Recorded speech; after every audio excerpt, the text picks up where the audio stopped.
नमस्कार, मैं डॉक्टर हरदीप। मैं इस दिल्ली में as a general laparoscopic and gastro surgeon practice कर रही हूँ। आज जिस टॉपिक के ऊपर मैं आप सबसे बात करना चाह रही हूँ, वो है हेमरॉइड्स, जिनको हम लोग लेमन लैंग्वेज में पाइल्स या बवासीर भी बोलते हैं।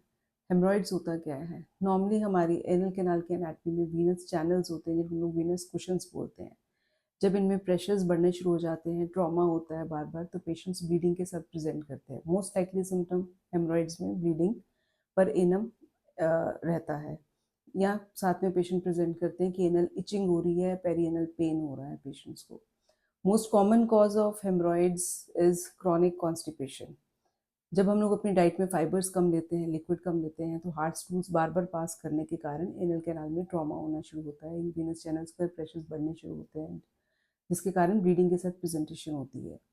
एल्डरली एज ग्रुप में, प्रेग्नेंट फीमेल्स में बहुत कॉमनली पाए जाते हैं। और वैसे ये किसी भी एज में हेमरॉइड्स होने की प्रॉब्लम हो सकती है, डिपेंडिंग अपॉन आपके लिविंग स्टाइल क्या है, आपकी डाइटरी कंडीशंस, डाइटरी मॉडिफिकेशंस आप अपनी लाइफ में कैसे लेते हैं। इसके डिफरेंट ग्रेड्स रहते हैं medically, grade 1, grade 2, grade 3, grade 4।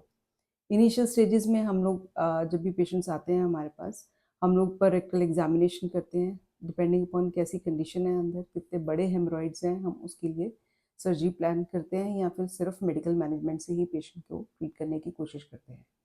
Initial stages में ग्रेड 1, ग्रेड 2 में हम लोग नॉर्मली पेशेंट्स को अपने डाइटरी मॉडिफिकेशंस के लिए बोलते हैं, कॉन्स्टिपेशन अवॉइड करने के लिए बोलते हैं, ताकि अपनी ब्लीडिंग ट्रॉमा ना हो और ब्लीडिंग ना हो।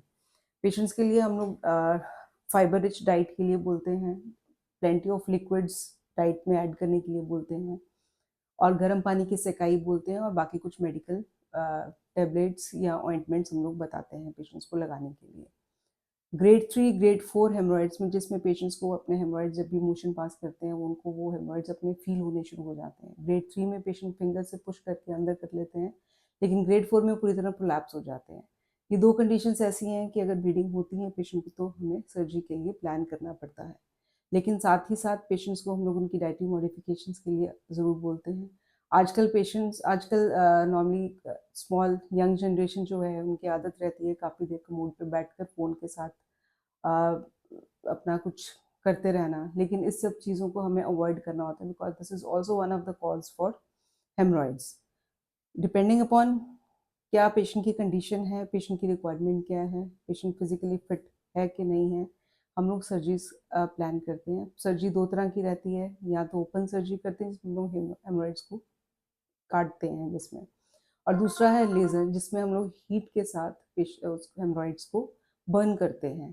Depending upon the patients condition, indications and contraindications, हम लोग पेशेंट के लिए डिसीजन लेते हैं।